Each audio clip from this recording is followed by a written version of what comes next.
This isn't just another story about geopolitics. Not at all. This is a story of survival. We're talking about a kingdom caught in the crosscurrents of history, a nation defined by its incredible ability to endure against just overwhelming odds. So, how does it stay afloat? Let's find out. All right, I want you to picture something. Imagine a small boat. It's resilient, for sure, but it's not unsinkable. And it's caught in this relentless, violent storm. Well, that boat, that's Jordan. It's a metaphor that honestly perfectly captures its existence. You have this small, remarkably stable kingdom, just desperately trying to navigate the turbulent waters of the Middle East. So, where exactly does our story begin? Well, it starts in the Hashemite kingdom of Jordan. We're talking about a nation whose entire identity really has been forged in the crucible of regional chaos. It exists in what has to be one of the most volatile neighborhoods on the entire planet. And this really lays out the fundamental challenge right here. Geographically, Jordan is, well, it's locked in. It's surrounded by Israel, Syria, Iraq, and Saudi Arabia, nations that have been epicenters of conflict for decades. But here's the kicker. Unlike some of its neighbors, it has no vast oil reserves. It has very little water. It has precious few natural resources. So from the very beginning, it has always had to be smarter, more diplomatic, and just tougher than everyone else around it. And that precarious position, well, it means that whenever its neighbors descend into chaos, Jordan feels the tremors, the shockwaves, first and hardest. And this isn't a new thing. This is a burden that has built up over generations, placing an absolutely immense weight on the kingdom. You see, for decades, Jordan has opened its doors to people fleeing violence from all sides. But that generosity, it comes at a cost. Think of it this way. It's like a cup, right? It's meant to hold a certain amount, but it's been filled and refilled again, to the point where it's just constantly overflowing. And that overflow, that's the strain on its economy, on its infrastructure, on its very society.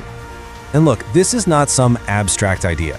We're talking about millions of refugees that Jordan has absorbed over the decades. First, there were the Palestinians. Then came the Iraqis. And most recently, a massive wave of Syrians. Every single wave of conflict brings a new influx of people, just looking for safety. And each time, it fundamentally reshapes Jordan's own demographic and economic landscape. But the crucial thing to understand is that this pressure isn't just humanitarian. Oh no, it is a constant, multi-front security nightmare. From Syria in the north, you've got militias and drug traffickers. From Iraq, the lingering shadow of ISIS and smugglers. And from the west, well, there's the ever-present risk of spillover from the Israeli-Palestinian conflict. It means Jordan's armed forces are in a state of perpetual vigilance. They can never let their guard down. But among all those threats, there's one that's particularly insidious. It's not a militia. It's not a terrorist group. It's a poison. A poison that's seeping across its northern border, like a silent weapon in a whole new kind of war. And that poison, it has a name, Captagon. What is it? It's a highly addictive amphetamine. And according to, well, pretty much all regional and international observers, the source of this trade is the Assad regime in Syria and its allies. So you see, it's not just a drug, it's a source of revenue for a pariah state, and maybe even more importantly, it's a tool for destabilization. So, what are the effects of this poison? Well, it's ignited a literal drug war on the Syrian-Jordanian border. But maybe even worse than that, it seeps into society, threatening to corrupt and decay it from the inside out. Jordan finds itself as both a destination and a transit point, which puts it right in the crosshairs of this incredibly toxic trade.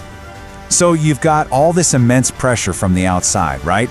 The refugees, the security threats, this drug war, and eventually all that pressure starts to find the cracks in a nation's own foundation. So now let's turn our gaze inward. Let's look inside the kingdom itself. And what you find is an economy that's incredibly fragile.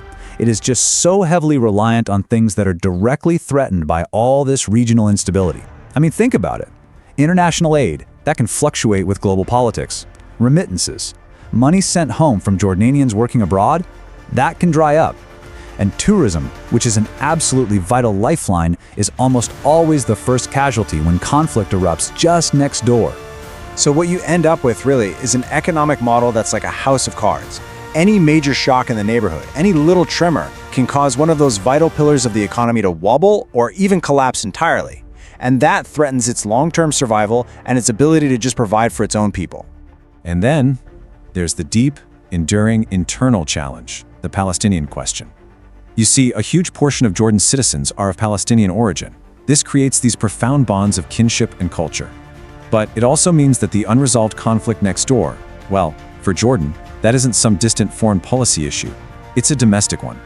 It's one that can stir powerful emotions and really test the very fabric of national unity. Okay, so, faced with all of this, all these external threats, this internal fragility, how on earth does Jordan survive? Well, this final part of our story is all about the remarkable, truly remarkable art of adaptation. Its survival really hinges on three pillars. First, exceptional diplomacy. I mean, Jordan's monarchy has historically been masterful at balancing relationships with friend and foe alike. Second, it's about securing sustained international support. That's an absolute lifeline for its military and its economy. And finally, it comes down to its own capacity to reform and adapt internally to these never-ending pressures. And maybe this is the best way to picture it. Jordan is a tightrope walker. Every single day is a delicate, high-stakes balancing act. And the tightrope is stretched over a landscape that is constantly shifting, burning, and erupting right beneath it. Just one misstep, one, could be catastrophic. And this quote, it really gets to the heart of the matter. For Jordan, survival has never been a guarantee. It's an active, daily process of adaptation. Its resilience has been its greatest strength, no doubt about it. But the sheer volatility of its neighborhood is a constant, relentless test of that strength. And all of this leaves us with one final, sobering question. In a region that is rocked by constant political and military earthquakes, how long can this one nation, this small, indispensable island of stability, keep its balance? The answer to that question? Well, it just might define the future of the entire Middle East. At Geotectonics, our mission is to uncover these profound tectonic shifts, offering clarity in a world of complexity. If this analysis deepened your understanding, please like this video to support our work, share it with others who seek real insight, and subscribe to Geotectonics to ensure you never miss our next deep dive. We'll continue to explore the crucial geopolitical movements that define our time. Thank you for joining us.